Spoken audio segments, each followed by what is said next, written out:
Isang politiko raw ang isa sa mga nanliligaw ngayon sa aktres na si Catherine Bernardo. Sa inilathala ng pep.ph, ayon raw sa kanilang source si incumbent Lucena Mayor Mark Alcala, 30 years old, na dating kasintahan ng kapuso aktres na si Ashley Ortega, ang sumusubok na manligaw sa aktres. Matatandaan na nakaraang eleksyon taong 2021 nang magsumite ng kandidatura ang alkalde, kung saan ipinakita ni Ashley ang suporta sa kanyang nobyo at pinalad naman itong manalo noong Mayo taong 2022.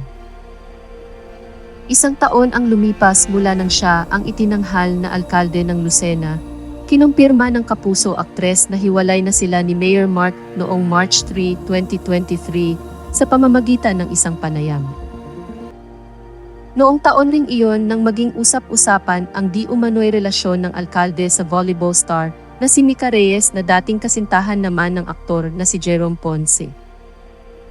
Ngunit ayon sa source ng PEP, ay hiwalay na rin ang dalawa kaya raw malaya na ang alkalde, naligawan ngayon ang kapamilya aktres na si Catherine Bernardo.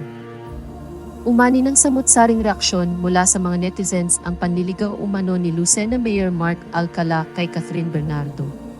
Saad ng ilan sa nagkomento ay maiging hanapin ni Catherine ang taong mamahalin siya ng buong puso kahit na ano paman ang mangyari at magpapasaya sa kanya. Anila, Catherine must find someone na mamahalin siya ng buong puso no matter what, at mahal din niya and will make her happy for the rest of her life. Wishing you a good journey in finding a well-deserved good man that will make you happy and feel love to the truly meaning of love. Saad naman ng isang netizen ay makakapagpili ng maigi si Catherine sa mga nanliligaw sa kanya at isa na raw si Mayor Alcala sa magandang pagpipilian. Saad nito, wow, ito na siguro ang wise choice for now. Catherine can choose, she is a great woman, many others would not hesitate to love her.